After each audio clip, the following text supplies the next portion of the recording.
join the party.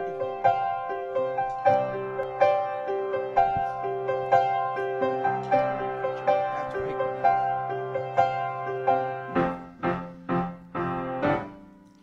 May the Spirit enter into this room. May our hearts be filled with delight. May your heavens surround and protect us, and may always your beauty be by our side. Our love has grown into a home, and suddenly everything I've learned has a place it can start. 'Cause finally love has come and taken a place in our heart.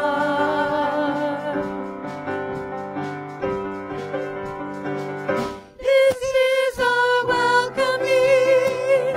Open up and let it in. Feel it happening. Spirits beckoning. Welcome to our welcoming.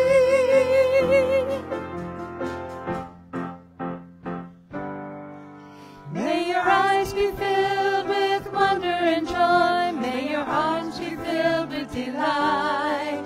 May your heart be as easily open as the moment of grace at the birth of a child. Love's gentle touch shows me so much, and suddenly everything I've learned has a place it can start. 'Cause finally love has come and taken a place in our heart.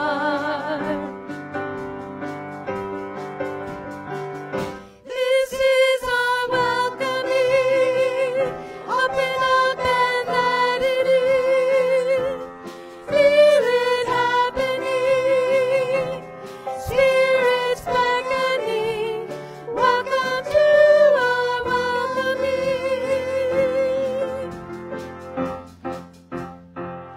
This is our welcoming. Open up and let it in.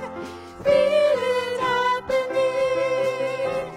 Spirits beckoning. Welcome to our welcoming.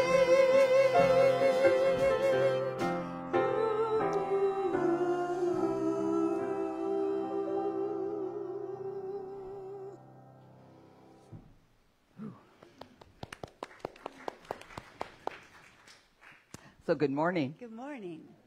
As most of you know, I'm Reverend Vicki Elder, and it's my joy and honor to welcome you to Unity of Monterey Bay, a beloved community co-created with love and intention that welcomes all races, nationalities, cultures, and religions, whatever your immigration status, sexual orientation, gender identity, and/or abilities, we welcome you here. Whether you're here with us in person or joining us virtually, we know that love knows no boundaries. We are one in spirit. As a purpose-driven church, Unity of Monterey Bay is an inclusive spiritual community committed to co-creating an environmentally sustainable, spiritually fulfilling, socially just, and compassionate human presence on this planet. We celebrate our oneness and honor the God of each of our understanding, affirming the innate good and divine essence within each and every individual. Would you please join me in our statement of faith?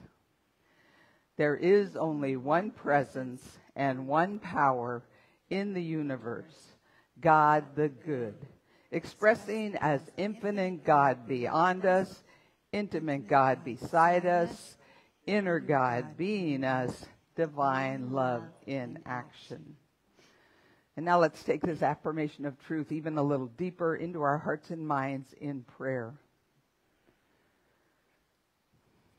Spirit of life, God of many names, and one transforming and abundant love, move within us as we go about our daily routines. Some of us have hit our stride, comfortable in new jobs, excited about the addition to a family, or the math problem is finally starting to make sense.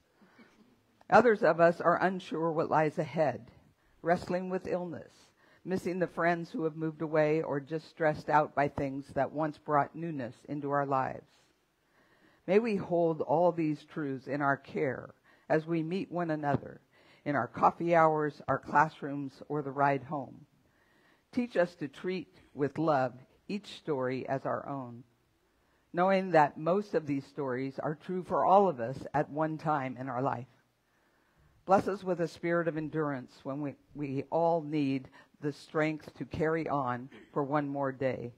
A view that makes space for hope when a way is hard to find, and an inclination to love. Ever knowing that the world needs such passion all the more when we find it lacking in our own hearts and minds. May we move through the coming week holding one another and knowing we are never alone. And now please join me in affirming. Thank you, God, for this most amazing day.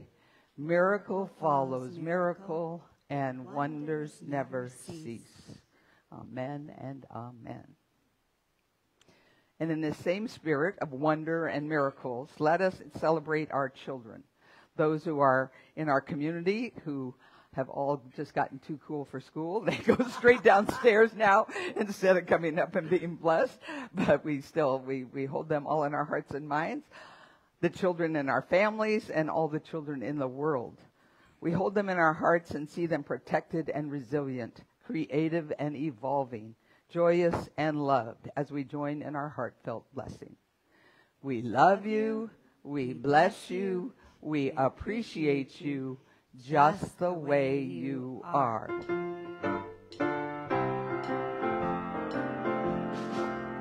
Bright light of mine, I'm gonna let it shine.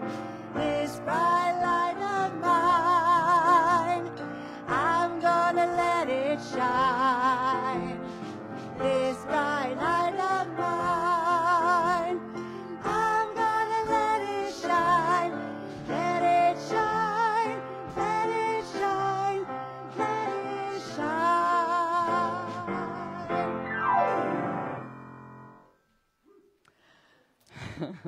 So now let's all take a deep breath in. Let it out with an audible sigh. As we center ourselves to embrace this blissful interconnection with Spirit and invite the chime to call us into the sacred space within.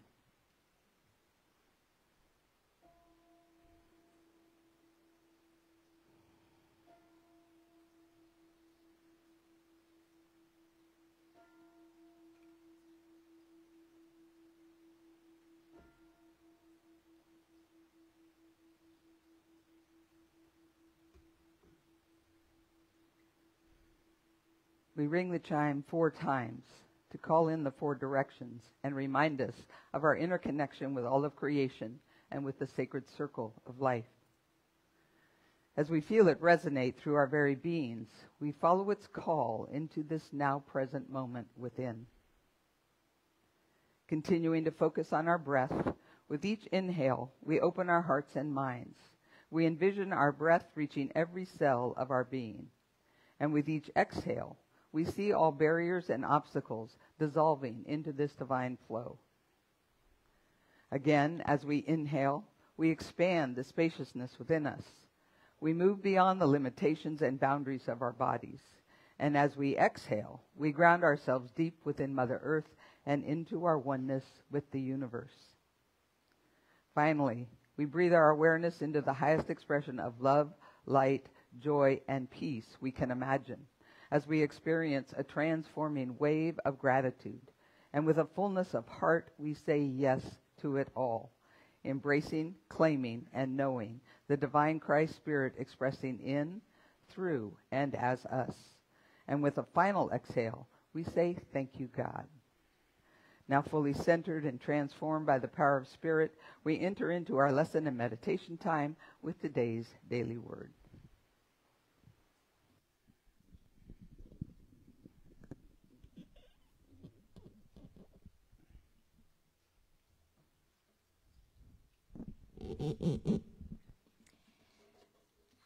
We read from the Daily Word, shared with permission of Unity, publisher of daily word that can also be found at dailyword.com.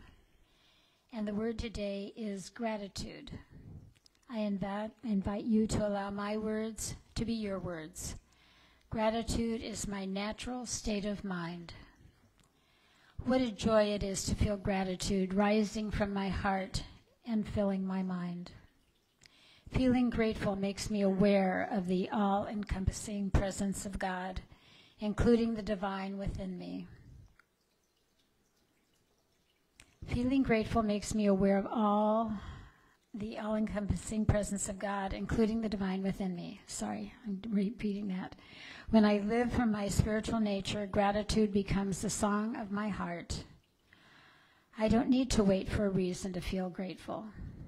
When I live with an attitude of gratitude, I find the good in every situation, the blessing that can come from any adversity, and the presence of God in every aspect of life. Practicing gratitude opens my eyes to the blessings that are present and open my heart to receive even more. I give thanks for an unlimited world, blissful peace, and perfect wholeness. And from scriptures, let us come into this presence with thanksgiving. Let us make a joyful noise to him with songs of praise. Psalm 95:2.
In witness to the wisdom of the many paths to the sacred, we read from 3 sacred traditions on this morning's topic, the relationship between happiness and sorrow.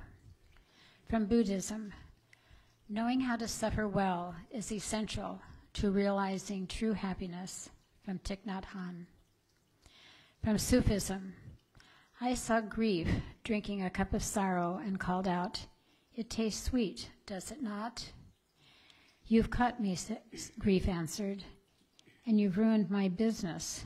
How can I sell sorrow when you know that it's a blessing?" From Rumi, Judeo-Christianity, sorrow is better than laughter. It may sadden your face, but it sharpens your understanding. Ecclesiastes 7:3-13.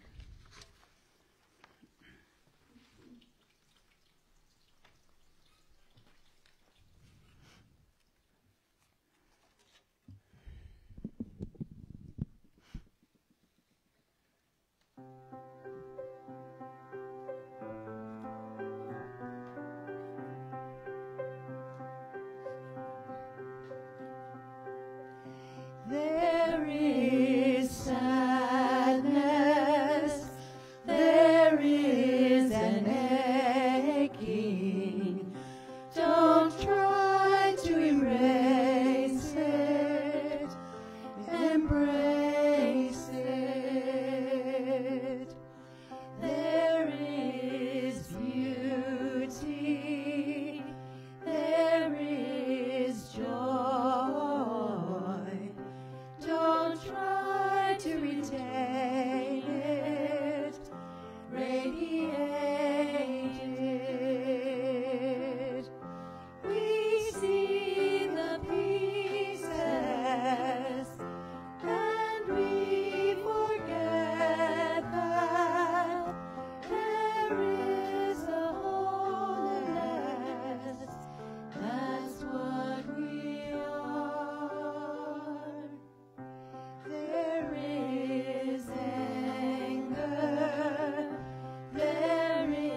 is jealousy, there is loneliness.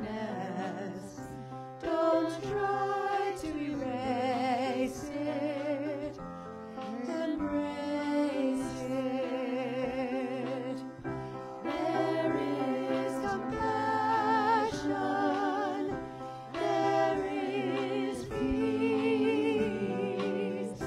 Don't try to retain it, radiate it. We see the pieces and we forget that there is a wholeness. That's what we are.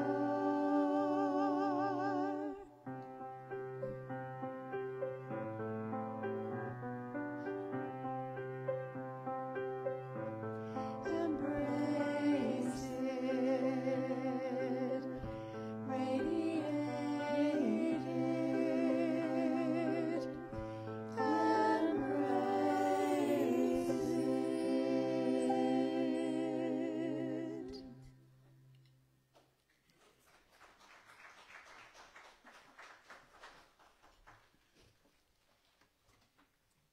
Such a pretty song, isn't it? And this is one of those times when, like Vicki used to always say, well, there's the lesson, because that song pretty much sums it up.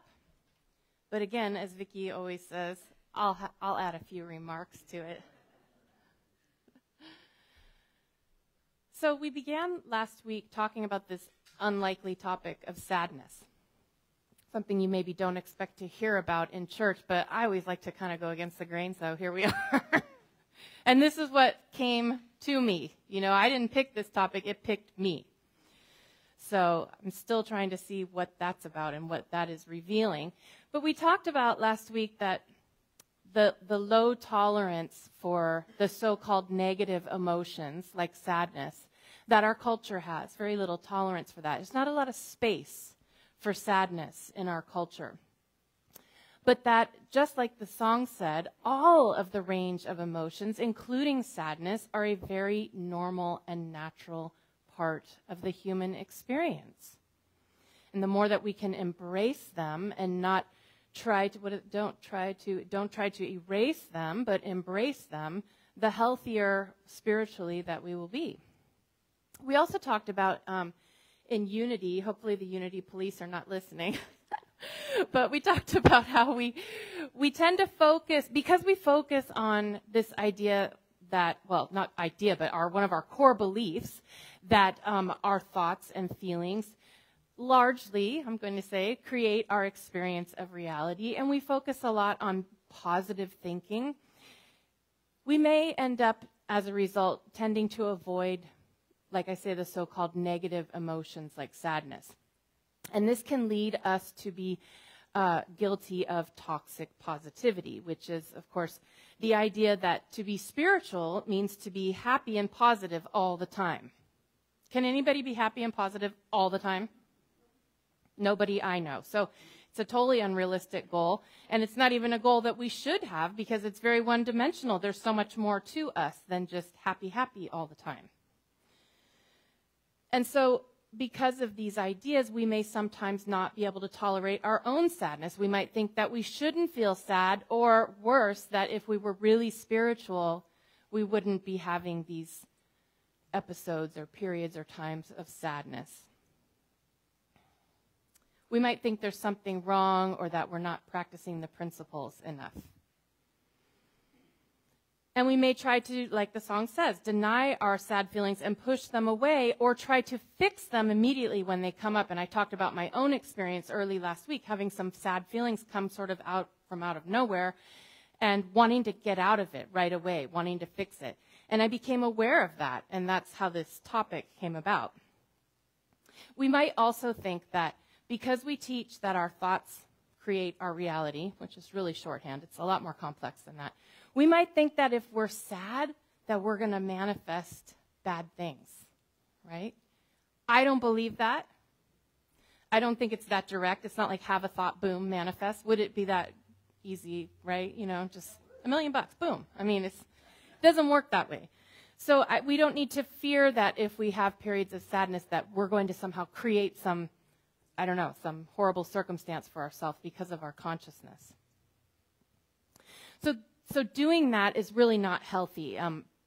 Pushing away our sadness, denying it, it cuts us off from a part of our humanness. So we talked about last week that as an alternative, we can practice just letting our feelings be as they are.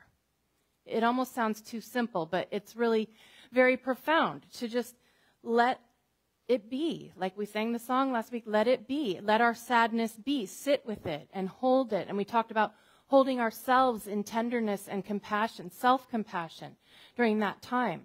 Having compassion for ourselves as we move through that sadness and seeing what our sadness might be trying to tell us. Now, it might not be trying to tell us anything. It might just be there because it just is there. But there may be something deeper that is trying to emerge, and we can pay attention to that and allow those feelings to move through us. So as I continued exploring this subject throughout the week, and if you read my minister's message this week, you know that my new thing is podcasts. And I'm a little late to the podcast bandwagon. I'm often late to these things. But here I am listening to lots of podcasts, and I found that there are a lot of podcasts about happiness. And within those podcasts that are purported to be about happiness, a lot of them have episodes where they talk about sadness and how it relates to happiness. And I thought, oh, that's really interesting. So it turns out, and there are actually people that research and study this stuff, social scientists and psychologists, turns out that sadness actually has some real benefits. And as oxymoronic as it sounds, learning to embrace our sadness can actually make us happier. And that's what we want, right? We want to be happy as much as possible.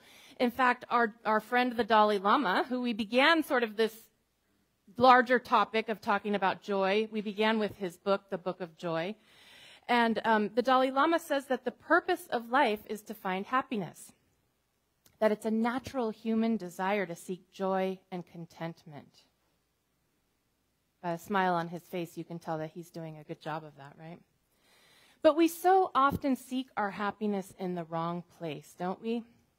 And sometimes the things that we think are going to make us happy don't. Or they make us happy for a short time and then they don't anymore. In our culture, it's often assumed that making more money or being successful or having more material things like a bigger car or a bigger house is going to make us happy. But all the research shows that these things ultimately do not make us happy. And we can probably vouch for that in our own lives, right? Not that they don't bring a certain fun and, enjoyment, but not true happiness. So there's something really interesting that social scientists call hedonic adaptation. And what this fancy term basically means is that over time, human beings will become accustomed to anything. The good, the bad, and the ugly, right? We get used to things, even the best of things. Their shine wears off over time. So, for example, if we finally get that job we've been trying to get for a long time, or we finally get married, or we get that house, or whatever it is we thought was going to make us really happy and make us feel fulfilled, it may for a short time, but then after some time we start to go, oh, okay. So this is marriage, honey. So this is my new, you know what I'm saying? Like, it's not as exciting as we thought it was going to be. Well, this is just this natural process of hedonic adaptation. Now, it also works for the bad things. We just are adaptable beings, and we'll get used to anything. It helps to know this. I know it helps me to know this. It helped when I heard that. I went, oh. Because I thought maybe there was something wrong with me, right? That I, get all these wonderful things, and how come I'm not just like, And then I learned this, and I was like, okay, this is a real human thing. Things that we thought were going to make us happy They become mundane over time, even the very best of things. So part of our problem is that we put these great expectations on things, right? We shouldn't expect that any certain goal or material thing or whatever is going to make us forever happy, because it's not going to. And when we find ourselves disillusioned with what we thought was going to make us happy, we can, like I said, feel like there's something wrong with us. And then we can start feeling sad. Maybe this isn't what I thought it was. Maybe this isn't the right thing for me. So it can help us to understand that this is just a natural process that happens to everyone. And it can help us to have more reasonable expectations of things in our lives. And as we started out talking about a few weeks ago with the Book of Joy and the Dalai Lama and the wonderful Archbishop Desmond Tutu, true joy really doesn't come from any of that stuff, ever. You know, it might be fleeting happiness, and that's all good, but true joy only comes ultimately from within us. I love this little cartoon or meme I've seen before, and there's two figures, and one says to the other, you know, they have this, like, I don't know, a heart or something representing happiness, and he says to the other one, "Where'd you get that?" And the other figure says, "I made it myself." You know, isn't that cute? I made it myself, and that's really true. So what things actually do make us happy? Well, the research shows that things like social connection, and we really found this out during the pandemic, right? How vital that is to all of us. Some of us are still recovering from that. Basically 2 years of not getting the social connection we're used to. A life that prioritizes time spent with friends and family, that makes people happy. A mindset of gratitude. A mindset of being present in the moment. And the last one, and this is the biggest one, a life that is focused not so much on ourselves, but on helping others. This is what truly makes human beings happy. It just is. Now, Americans are a wee bit obsessed with happiness. But interestingly, the research shows that we really aren't that happy. Like when you compare us to other countries, we don't score well on happiness factors. Because some of these main things that make people happy, they're not real great in our culture. Too many of us spend our lives working too much, not resting enough, and not having enough time to do the things that we enjoy. The things that actually do bring us joy. And the cultures that have more leisure time, that have more time to pursue hobbies and passions and things like that, they have a much higher sort of happiness quotient. So what we really need, and the research shows this, is to work fewer hours, to have more disposable time. Instead of disposable income, we need disposable time, meaning time that we can do what we want with. How many people would like more time to do what they want with? A lot of you all are retired, but still. Some of you are working more in retirement than you were before. I'm just saying. We need more time to pursue our friendships and our relationships and our hobbies, and to rest and to engage in the things we're passionate about. So culture and, the society we live in plays a big role in this. And in our culture, we're taught from a really young age, it's really kind of creepy when you start to look at this, how we treat babies. Don't cry. Come on, smile. Put a smile on your face. Be happy. Don't burden others with your feelings that, of sadness or whatever it is that you're going through. We don't want to burden others, right? So when people ask us how we are, what do we say? Fine, I'm fine, it's fine, I'm fine. It's all fine. And of course, we still retain a little bit of our British heritage, so there's that keeping the stiff upper lip idea. Well, not all cultures are like this, apparently. And there are some cultures that are where it's much more acceptable to express these, I don't even like to say negative emotions, but I'm using that in a way of saying that they're really not, but we think that they are negative emotions. And so other cultures have a lot higher tolerance for sadness. So when we don't allow the sadness in the constant pursuit of happiness, which our country was even founded on, right? We deny our feelings of sadness. That doesn't help us. In fact, it makes it worse, right? And it robs us of the one opportunity that really would make us happy, which is connection with others. So sadness offers us an opportunity to connect with others. And this is one of its real values. It can help us feel closer to other people. It can help us to experience a connection with others because we recognize our common humanity. That feeling that, someone is suffering, I'm suffering too. We share that. We can connect over that. And it causes us to reach out to others because we reach out in our sadness in a way that we don't when everything's fine, right? And gives us opportunities for this deep human connection that's really an important part of healthy and happy human functioning. Sadness has some real other benefits too. The psychologist Joseph Vargas actually found that when people are mildly sad, now I'm not talking about depressed, okay, and that goes for the whole talk today. That's something different. That's not what I'm talking about today. I'm talking about normal, healthy sadness.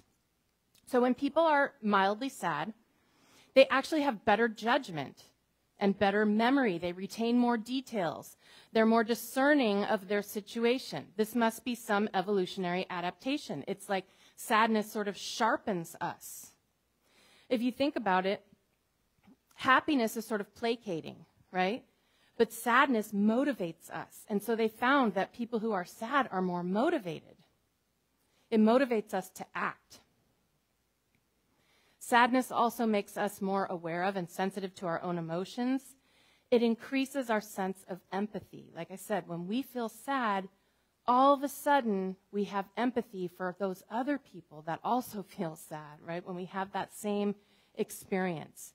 And it reminds us of our connection to one another. Sadness can also serve to remind us of what matters to us and what really gives our life meaning. All of the human emotions serve a purpose, right? And it's said that fear keeps us safe, anger protects us from getting taken advantage of, but sadness triggers compassion and brings people together. And it helps us form community, and it helps us see how important those communal connections are. I mean, you can think of that in your own life, right?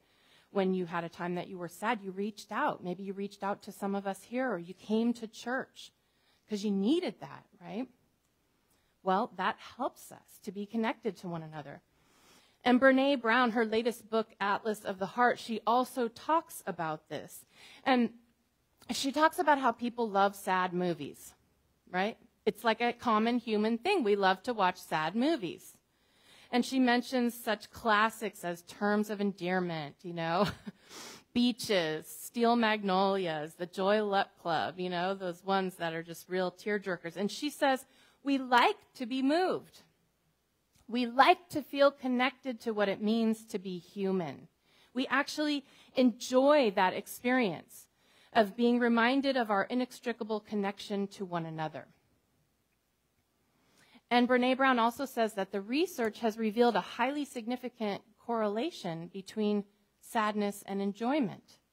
So sadness leads to feeling moved, which in turn leads to enjoyment. It's interesting, right? Because we don't typically think of sadness as being an enjoyable experience. But it can actually be. You had a good cry, or listen to one of those, really sad pieces of classical music or something, and you still feel sad, but you just feel different, right? You feel moved. And human beings like to be moved. We like that.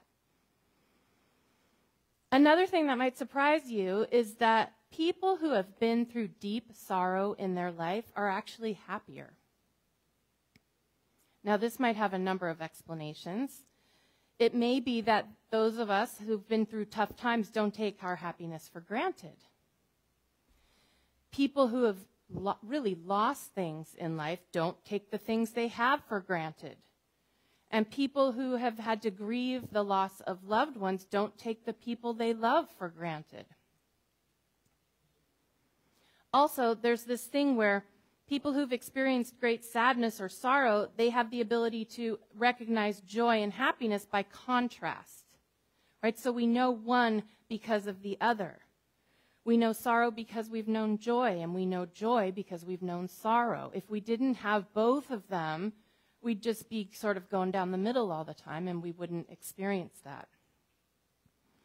And truly, life is full of these paired opposites, seeming opposites, but it actually turns out they're not, like light and dark, birth and death, bitter and sweet. They seem to be opposite, but it turns out that they actually exist together, and they function together. So we realize and we recognize one experience because we know it's opposite. And so when we have sad times, it helps us to better recognize and appreciate and enjoy our times of happiness. Does that track with you guys? So most importantly about sadness, and this has definitely been my experience in life, is that I think sadness creates growth. We don't tend to really grow spiritually when we're happy. I mean, maybe a little bit, but not as much as we do in those times of sorrow, right? We grow through our experiences of adversity. Those times that we've had to really dig deep and find those inner resources that we didn't know we had. Find that relationship with God that we didn't know we needed until we needed it. And contrary to what the Dalai Lama says, I actually don't think that happiness is the purpose of life. I think spiritual growth is the purpose of life. And I think that spiritual growth and happiness may be very closely related, and that may be what he's talking about, because God knows he's way above me. So I was listening to this podcast, and I mentioned it last week. It's called We Can Do Hard Things. And it's with Glennon Doyle, who's written a number of books, and she's awesome. And she shares this analogy about this experience of going through hard times, and it's so great, I wanted to share it with you. Now, she apparently grew up on the East Coast, and so the analogy is about soft-shelled crabs. I had to learn about this. I'm from California. I don't know what that is. Who knows what soft-shelled crabs are? I guess they eat them over there on the other coast. So crabs, apparently, have this season in which they go into dark places, right, because they're losing their shell. And they have to hide because they're vulnerable during this process. We, too, are vulnerable when we're going through those dark times. That's why sometimes we isolate. You know, we sort of hunker down and protect ourselves, and that's natural. But it's a period of growth that is going on. And, you know, we talk about this at Easter, the time in the tomb, right? That it looks like nothing's happening, but something is happening. And then the analogy even goes further, because Glennon explains that crabs actually eat their old shell to give them strength and nutrients to grow the new one. So we also sort of fortify ourselves on the nutrients of our old self, right? As we're in there doing that sort of metamorphosis. And when we emerge from that time of darkness, we emerge fortified, right? And sometimes we have a sort of a renaissance when have you experienced that? When you've emerged from a really tough time and all of a sudden it's like everything is new again. Oh my God, the sun, the sky, the flowers, the beach, wow, you know, because you've had this great experience. You're new. You have a new, bigger, better shell, you know. And so the crabs, their new shell is thicker and stronger, and it's appropriate for them because they have grown while they were in this process. I love analogies. So this is what happens to us too. The poet Rilke, in his letters to a young poet, expresses this so perfectly. This is the advice that he gives to the young poet. So you must not be frightened if a sadness rises up before you, larger than any you have ever seen.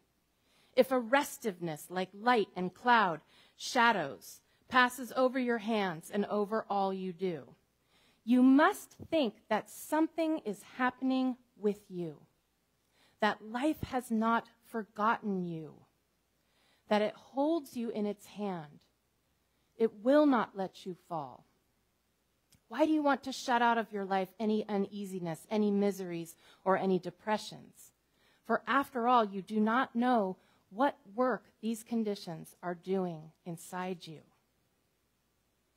So when we're in the midst of these times of sadness, it can be helpful for us to remember this, right? And sometimes we forget because we're just too in it. Maybe someone else can remind us. This is just a season. It's not going to last forever. And there is some work that these conditions are working on you inside us. And so we can believe that that's happening even when we can't see it yet. Once you've been through it a few times, you can kind of know.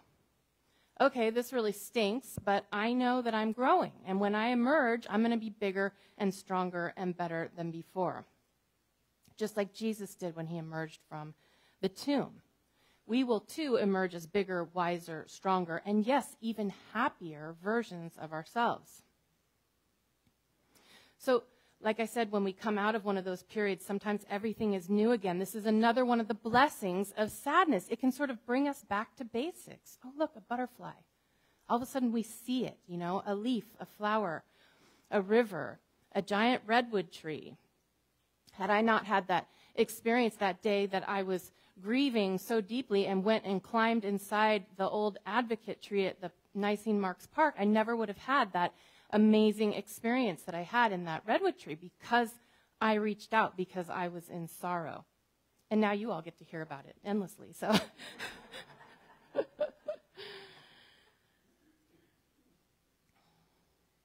when everything is going well, we tend to forget about the miraculousness of these things and we just take them for granted. We stop seeing them as miracles because we're just too busy getting on with it. But when that sadness hits and we're struggling, suddenly we're looking for that beauty. We're looking for something to sustain us. So sadness sort of wakes us up out of autopilot. And the more times we can be woken up out of autopilot, the better. And it awakens us to the beauty of life, the precariousness of life, the fleetingness of life, and the preciousness of life, so that we can again appreciate it and not take it for granted. So it turns out that happiness and sorrow, rather than being mutually exclusive opposites, are actually very closely related and can even exist at the same time. A sort of bittersweetness that is both a feeling of melancholy, but at the same time a feeling of being moved. And this understanding can help us to embrace our sadness, like the song said, so that instead of fearing it when it comes up, or like I did at the beginning last week, trying to push it away, we can actually learn to do sadness well. How can we do sadness well? We can start by not denying our sad feelings and not pushing them away. That's the first step, right? Then we can stop apologizing for feeling sad. This only dehumanizes us. And if you think about it, if we aren't willing to share our sadness with someone else, with others, we're basically telling them it's not okay for them to share theirs with us. Right? You see that? So as we give ourselves permission to share our sadness, to reach out, we give others permission to do it when it's their time. We can allow ourselves to cry. Research actually shows that crying lowers our cortisol, which is the stress hormone. And it provides a release that our weary bodies and minds need. So we can listen to sad music or watch sad movies. And as I said, the research shows that we crave these things precisely because we want to get in touch with these feelings that are in us that need to be expressed. We may not even know exactly what they're attached to or what they're about, but they want to be expressed. Those feelings of longing, beauty, transcendence, those are the sublime emotions, and we crave them because we are human beings. And we need to experience these emotions in order to feel truly alive. We can do sadness well by allowing our sadness to wake us up so that we don't take life for granted, to remind us of what's important to us, to remind us of our common humanity and to connect us with one another. In the sacred readings, we had a quote by Thich Nhat Hanh, who said, "Knowing how to suffer well is essential to realizing true happiness." So we're not big fans of the word suffer around here, but we can see now that we can learn to do our sadness well, to embrace it, not erase it, so that we can truly realize real happiness.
We have an opportunity for the next few minutes to practice letting our feelings just be.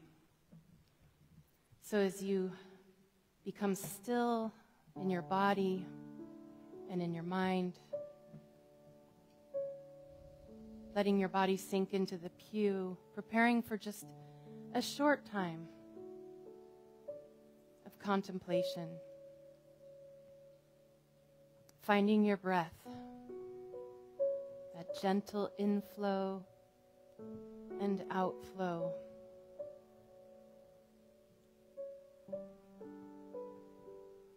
As some meditation teachers say, just letting the breath come to you.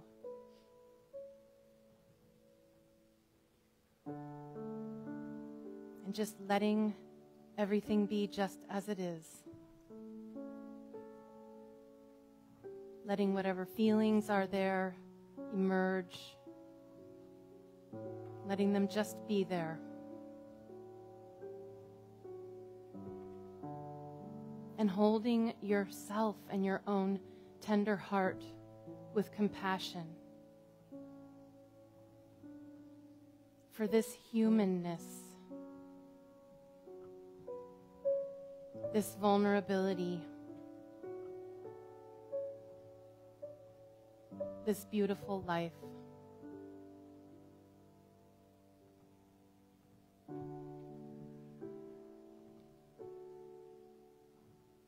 In the poem Allow, Dana Fald says, "There's no controlling life.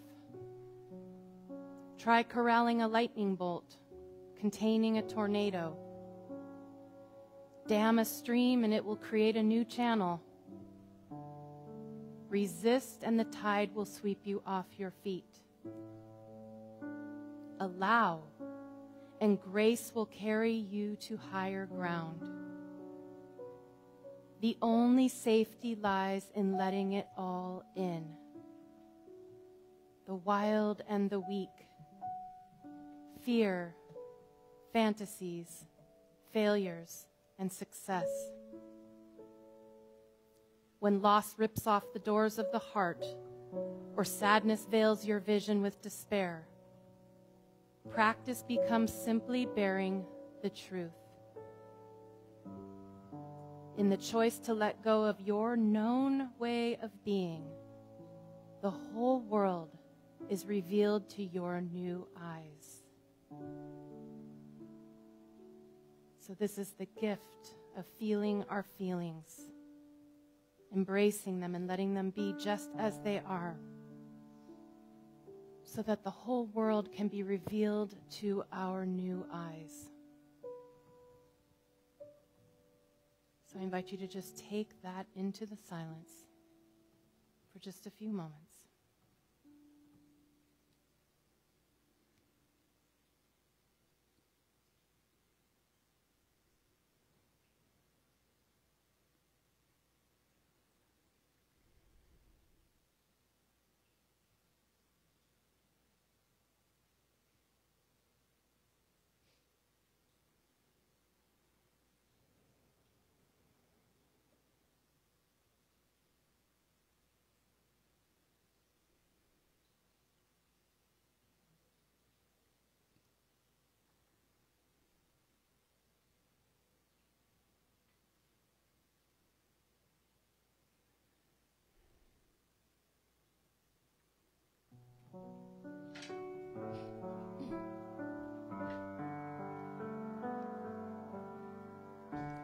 God before me, God behind me, to the left and the right.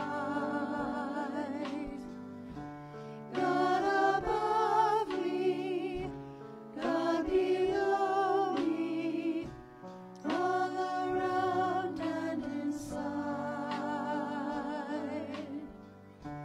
God before me, God behind me, to the left and the right. God above me, God below me, all around and inside. All around and inside. All around and inside.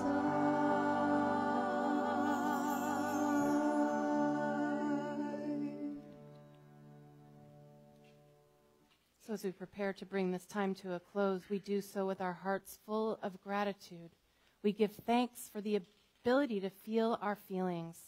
We give thanks for this human experience, for this beautiful life, for the one power and one presence that is always surrounding us, embracing us, uplifting us through all of it. And so we say, thank you, thank you, thank you, God. And so it is. Amen.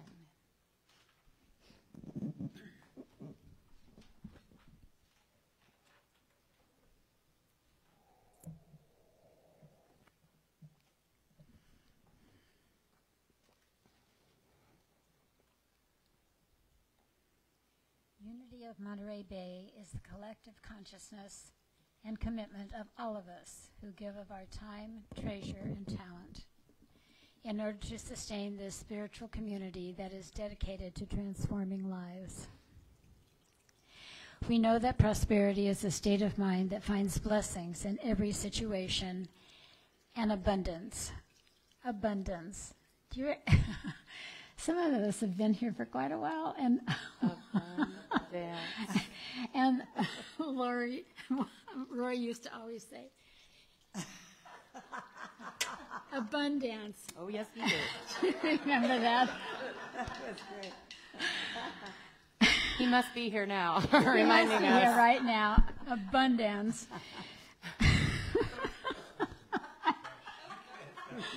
Sorry, it just got me. Anyhow, shifting our attention to thoughts of gratitude for the abundance of God's good in our lives. Oh, yes. And with our hearts and minds overflowing with gratitude, we breathe into the divine flow of God's good, trusting that we are enough and that we have enough and that there always is enough to both have and share. Again, we are grateful to all of you for your online giving through our website at unityofmontereybay.org and through your mailed-in offerings, including those of you who have set up automatic giving with your banks. banking institutions. For all of this, we are truly blessed. For those of you here in person, the baskets are still in the back by the door for you to drop your offering as you leave this morning, or you can use your credit card in the sacred grounds. And now from this place of faith and gratitude, I invite you to join me in mindful intention by joining in our offertory blessing. I am an open channel for God's infinite good, divine love flowing through me, blesses and multiplies everything I give and everything I receive. I am both blessed and a blessing. Thank you, God.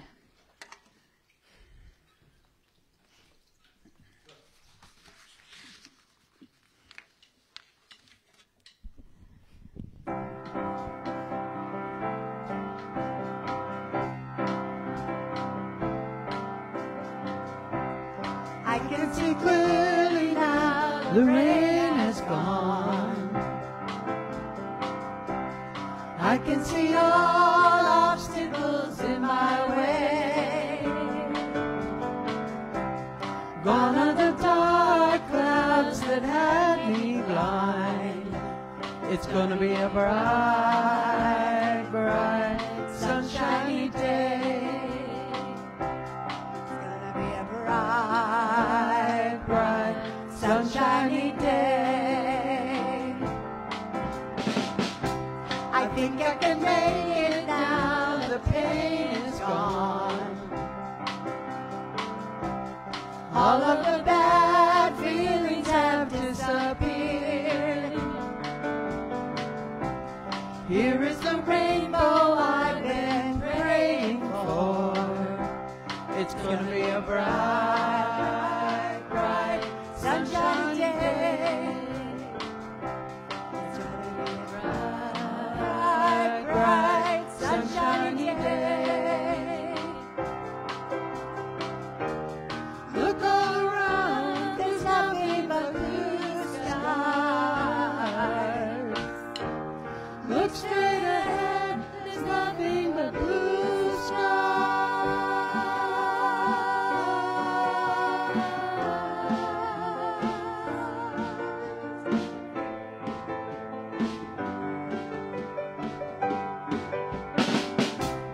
I can see clearly now, the rain is gone. I can see all obstacles in my way. Gone are the dark clouds that had me blind. It's gonna be a bright, bright, sunshiny day. It's gonna be a bright, bright, sunshiny day. It's gonna be a bright, bright, sunshiny day. It's gonna be a bright, bright, sunshiny day.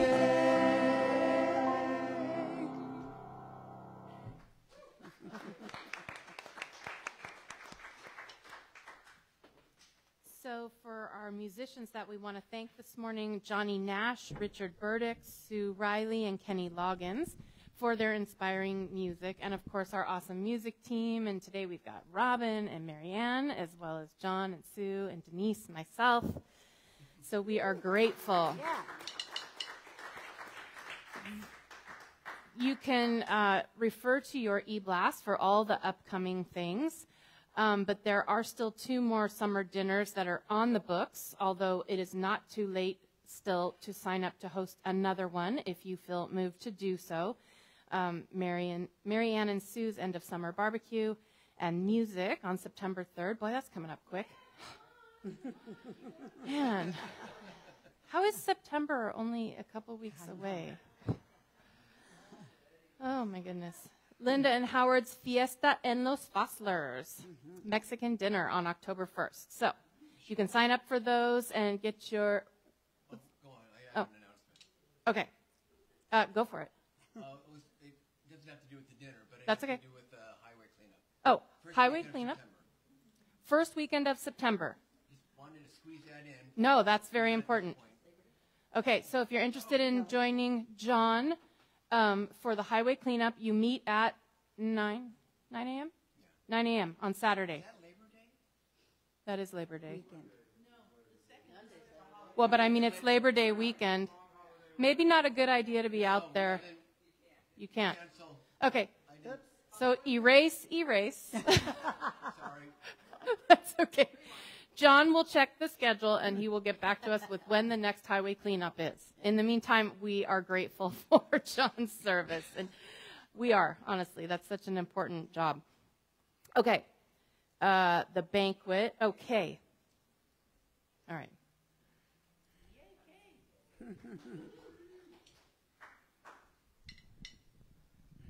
Your party coordinator. Okay.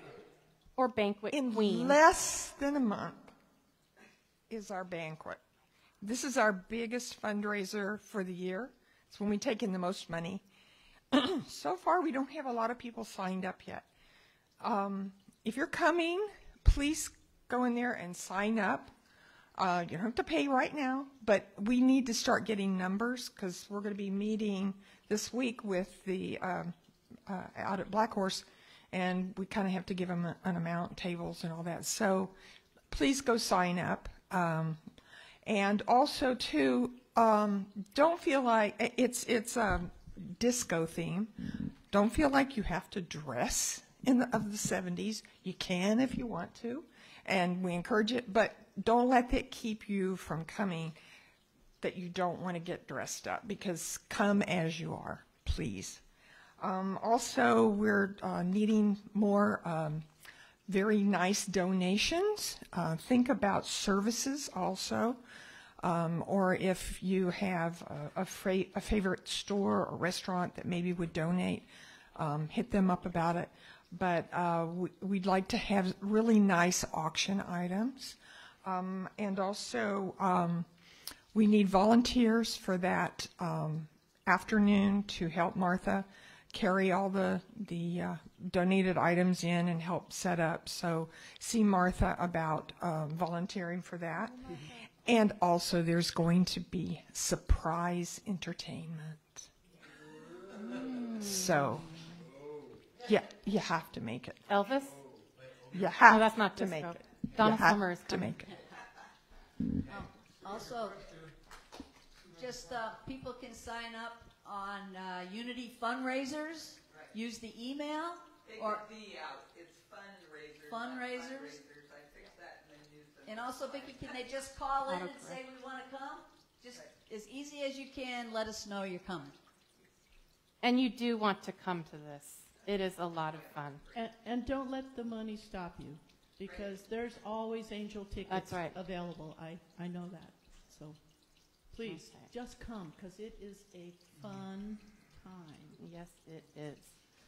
Our carpet campaign is still underway, and you can see the numbers up there. So I'm not going to read those, but yeah. So keep it coming. We're doing really well, and we're enjoying the new carpet. So is that it? Anything else? Did you say what the raffle part of that is? When you buy a yard, you get a ticket. So what are you going to get when you win the raffle? Well, that's a surprise. Oh. So the raffle, that's another reason to come to the banquet, because that's where the raffle. That's where it Yes. must be present to win. I don't know about that, but it would be more fun. It'll be more fun. Fun when you win. Okay. As we bring our service to a close this morning, we are so grateful that you have joined us, whether you're here with us live or virtually. And whether it's your first time or you're a regular, we hope we've made you feel at home in our Unity of Monterey Bay community. And most importantly, we want you to know that wherever you are on your spiritual journey, you are welcome here. Chaplain on duty today is Molly and Jan. Molly and Jan are available to pray with you after the service, and there are also prayer slips in your pews that can be placed in the wooden box by the door on the way out and are prayed on by our prayer chaplains. So we give thanks for their service. All right, we're ready to form our closing circle for our prayer for protection and our peace song.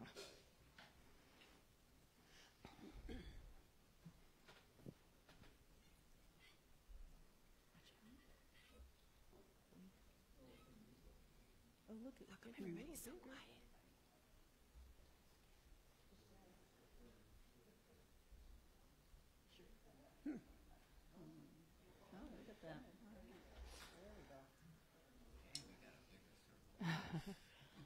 Okay, so as we form this sacred circle of love and of community, we just invite into the circle all those that are on our hearts this morning, all those on our prayer list, all those in our community and in our own lives and around the world that are in need of prayer this morning, seeing them uplifted, seeing them embraced and protected and held by the love of God. Please join me in our prayer for protection. The light of God surrounds us.